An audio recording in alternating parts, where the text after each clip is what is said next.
ومن يضلله فلا هادي له ونشهد أن لا إله إلا الله وحده لا شريك له ونشهد أن سيدنا ومولانا محمدا عبده ورسوله اما بعد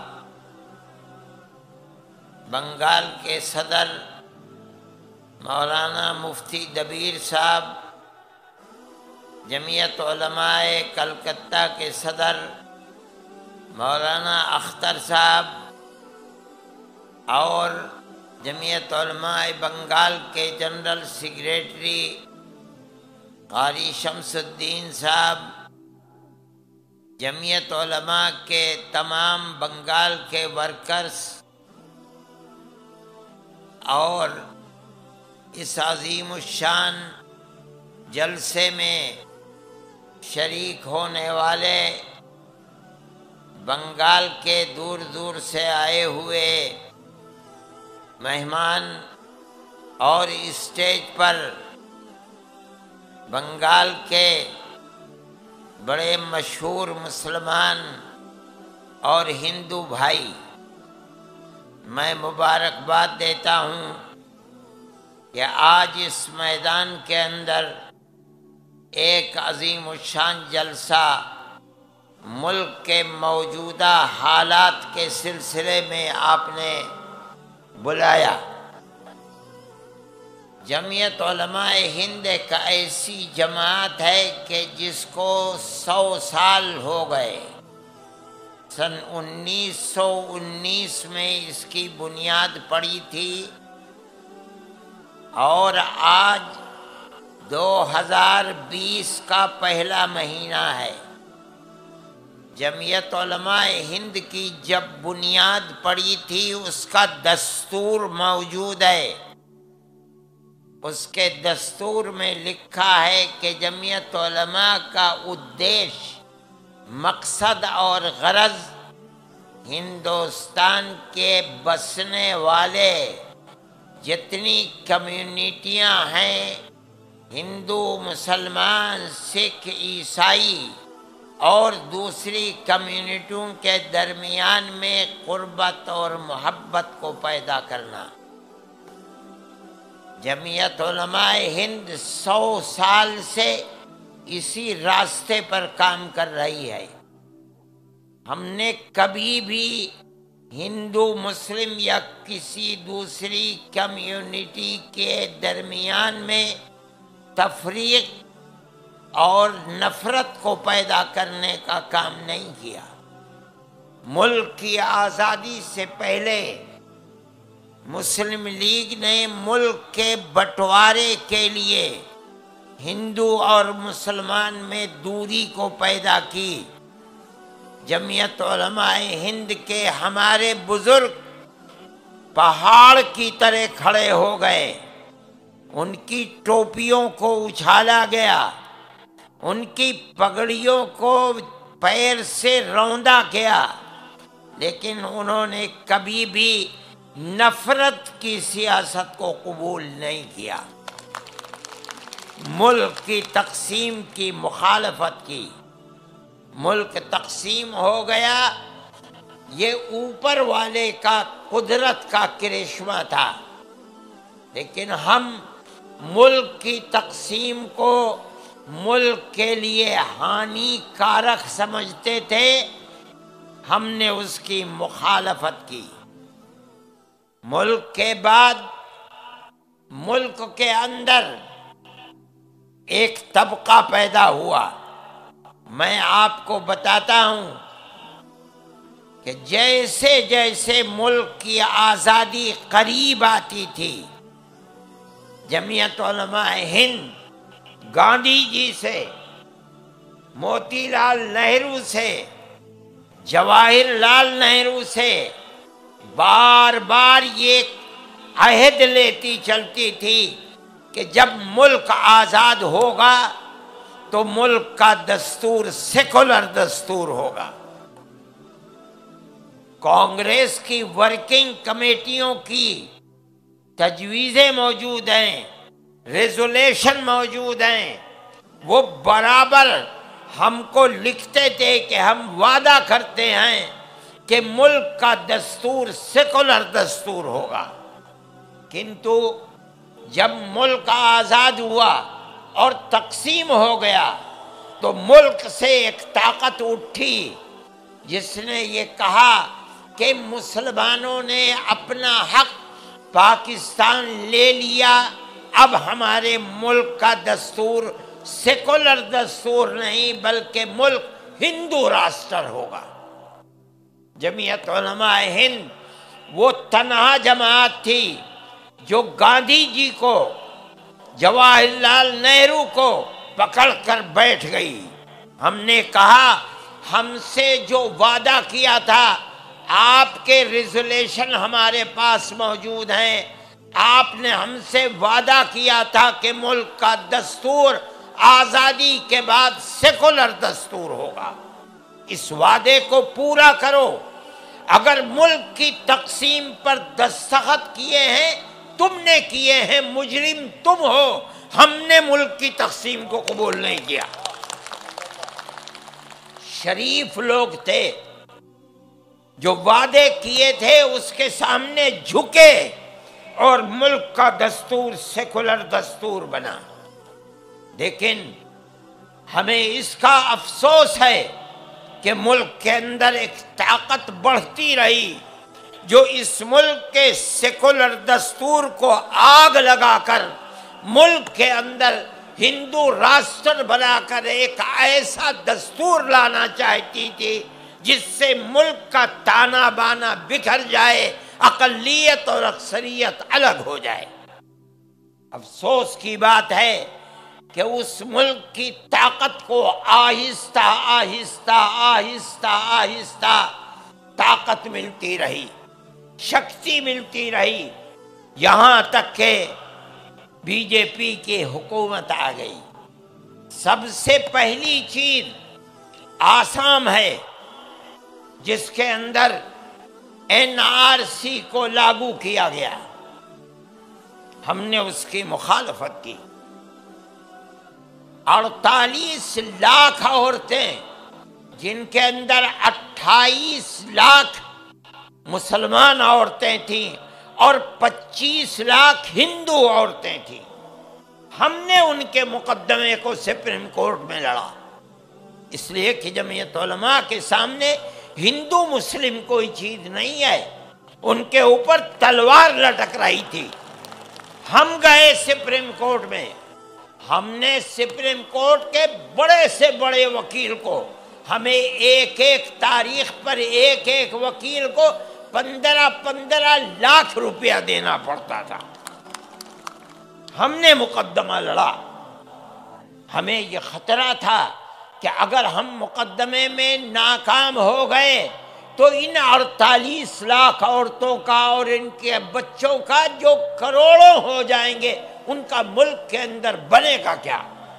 لیکن ہم اللہ کا شکر ادا کرتے ہیں کہ سپریم کورٹ کا فیصلہ 100% نہیں 101% ہمارے حق میں آیا۔ ان لوگوں کو نیشنلٹی ملی، ہمارے نزدیک ہندو مسلم کوئی چیز نہیں ہے۔ وہ لوگ ہندو اور مسلمان جو ڈی ووٹر لسٹ کے اندر جیلوں میں زندگی گزار رہے تھے، ہم نے ان کے سینکڑوں مقدمے لڑے ہیں۔ اگر ہم نے ہزاروں مسلمانوں کو جیلوں سے نکالا ہے تو ہم نے 1400 کے قریب ہندو خاندانوں کو بھی جیلوں سے نکالا ہے۔ دیکھیے آسام کے اندر ہم آج بھی ان کے کیس کو لڑ رہے ہیں۔ ابھی 5 دن پہلے ہم نے سپریم کورٹ سے جو فیصلہ لیا ہے، ہمیں امید ہے کہ چند آنے والے دنوں کے اندر فیصلہ اللہ چاہے گا تو ہمارے حق میں آئے گا۔ وہ ہندوؤں کے لیے بھی ہوگا، مسلمانوں کے لیے بھی ہوگا۔ لیکن این آر سی ہندوستان کے غریب لوگوں کو، میں صرف مسلمان ہی کو نہیں کہتا، مسلمان ہیں، دلت ہیں، قبائلی لوگ ہیں، ان سب کے لیے ایک مصیبت کی چیز ہے۔ اگر صرف آسام کے اندر 5.5 لاکھ مسلمان اور 1300-1400 ہندو اس کی تلوار کے نیچے ہیں، تو جب پورے ملک کے اندر ایک NRC آئے گی تو کتنے کروڑ ہندو اور مسلمان اور دلت اس مصیبت کا شکار ہوں گے، اس کو آج کوئی نہیں جانتا۔ میں نہیں سمجھتا ہوں کہ ہندوستان کے ہوم منسٹر یا ہندوستان کے پرائم منسٹر جو کچھ کہہ رہے ہیں، آج آپ کے اس شہر کے اندر پرائم منسٹر جس شہریت کے ترمیمی قانون کے بارے میں کہتے ہیں کہ اس میں کوئی خرابی کی بات نہیں ہے، لیکن میں نہیں سمجھتا کہ ان کی اس بات کے اندر کوئی واستوکتا اور حقیقت ہے۔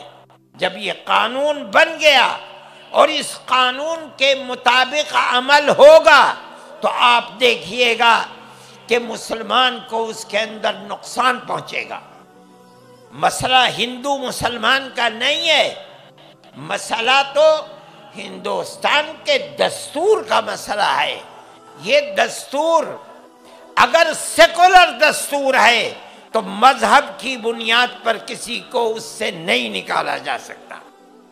آپ اسی چیز کو اپنے دوسرے الفاظ میں پیش کر سکتے تھے۔ آپ ہندو اور مسلمان کا نام نہ لیتے، آپ یہ کہتے کہ پاکستان، بنگلہ دیش، افغانستان سے جو آدمی مذہب کی بنیاد پر پریشان ہو کر آئے گا ہم اس کو نیشنلٹی دیں گے۔ ظاہر ہے کہ کوئی مسلمان مذہب کی بنیاد پر پریشان ہو کر وہاں سے نہیں آ سکتا، کوئی بات ہی نہیں تھی۔ آپ کیوں ہندو، مسلم، سکھ، عیسائی کا نام کیوں لیتے ہو؟ آپ کسی کا بھی نام نہ لو، آپ یہ کہو جو مذہب کی بنیاد پر پیڑت آئے گا ہم اس کو نیشنلٹی دیں گے۔ اس میں مسلمان نہیں آ سکتا تھا، لیکن آپ کو اپنی اس کمیونٹی کو جو فرقہ پرستی کی ذہنیت رکھتی ہے، آپ کو یہ سجھاؤ دینا تھا، وچار دینا تھا کہ اگر مسلمان کو کوئی نقصان پہنچا سکتا ہے تو ہم پہنچا سکتے ہیں۔ اس لیے آپ نے سب کا نام لیا، مسلمان کا نام نہیں لیا۔ ہم یہ سمجھتے ہیں کہ ہندوستان کے دستور میں مذہب کی بنیاد پر کسی کو الگ نہیں کیا جا سکتا۔ آپ نے کیوں مذہب کی بنیاد پر الگ کیا؟ آج سارے ہندوستان میں جو احتجاج ہو رہا ہے وہ اسی بنیاد پر ہو رہا ہے کہ ہندوستان کے سیکولر دستور کو بدل کر آپ ملک کو ہندو راشٹر بنانا چاہتے ہیں۔ ہندوستان کے ہندو، ہندوستان کے مسلمان یہ سمجھتے ہیں کہ اگر سیکولرزم ہندوستان سے ختم ہوگا تو ہندوستان ختم ہو جائے گا۔ یہ غلط سمجھا جا رہا ہے، سمجھایا جا رہا ہے کہ اس سے کوئی نقصان نہیں ہے، اس سے نقصان ہے۔ آپ دوسرا قانون لے آئے، NPR، صحیح ہے، NPR پہلے سے موجود ہے، لیکن آپ اس NPR کے اندر جو نئی دفعات لے کر آئے ہیں، آپ ان نئی دفعات کو نکال دیجئے، ہندوستان کے اندر کوئی احتجاج نہیں ہوگا۔ سن 11 اور 10 کے اندر جس طریقے سے آپ نے NPR کو لاگو کیا تھا، یہ 8-10 چیزیں نکال کر آپ اسی طریقے پر کر لیجئے، اس کے اندر کوئی حرج نہیں ہے۔ لیکن آپ ماں باپ کا نام، ان کی پیدائش کی جگہ، ان کی تاریخ پیدائش کو لا کر ایک بہت بڑے ہندوستان کے طبقے کو NCR کے اندر ہانی پہنچانا چاہتے ہیں، اور وہ کون لوگ ہوں گے؟ ان کے اندر مسلمان ہوں گے، دلت ہوں گے، قبائلی ہوں گے، ہندو ہوں گے، مسلمان ہوں گے، سب مصیبت کا شکار بنیں گے۔ میں چاہتا تھا کہ مجھے وقت ملتا تو میں آپ کو بتاتا کہ کس طرف حکومت چل رہی ہے۔ میں یہ سمجھتا ہوں کہ یہ بڑی اچھی ایک چیز ہوئی ہے۔ انہوں نے 7-8 سال میں ہندو اور مسلم نفرت کی جو دیواریں کھڑی کی تھیں، آج NCR اور NPR اور شہریت کے ترمیمی قانون نے ہندو مسلمان کو اکٹھا کر کے ان کی نفرت کی دیواروں کو توڑ دیا ہے۔ سارے ملک کے اندر ہر جگہ مسلمان جوان، ہندو جوان، ہندو لڑکیاں، مسلمان لڑکیاں ہیں جو میدان کے اندر کھڑی ہوئی ہیں کہ ملک کے سیکولر دستور کو ہم ختم نہیں ہونے دیں گے۔ میں اس بنیاد پر آپ کی بنگال کی چیف منسٹر کی یہ بات کہ نو NCR، نو NPR، میں اس کو بڑی قدر کی نظر سے دیکھتا ہوں۔ میں ان کو مبارکباد دیتا ہوں، کیرلا کے چیف منسٹر کو مبارکباد دیتا ہوں، جن لوگوں نے کھڑے ہو کر یہ کہا ہے کہ ہم اس کے مخالف ہیں۔ میں یہ سمجھتا ہوں کہ اگر اس طرح ہندوستان کی جنتا، مسلمان، ہندو، سکھ، عیسائی مل کر اس کا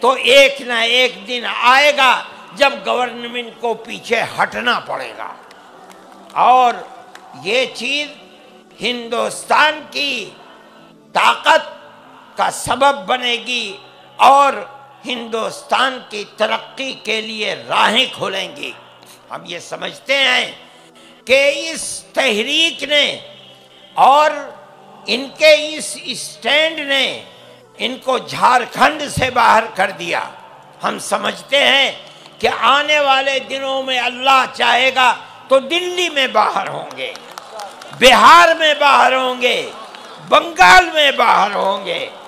یہ وہ چیز ہے جو ملک کے سیکولر دستور کو مضبوط کرے گی، اور ملک کا سیکولر دستور مضبوط ہونا چاہیے۔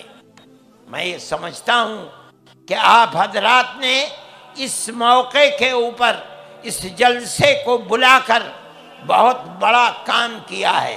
میں آپ کو، آپ کی گورنمنٹ کو مبارکباد دیتا ہوں، اور میں سمجھتا ہوں کہ ہمارا ملک، خدا کرے کہ یہ ملک جس طرح 70 سال پہلے قربانیاں دے کر ایک سیکولر اسٹیٹ کی صورت کے اندر بنایا گیا تھا، خدا کرے آئندہ بھی یہ ایک سیکولر اسٹیٹ کی صورت کے اندر آگے بڑھے اور زندہ رہے۔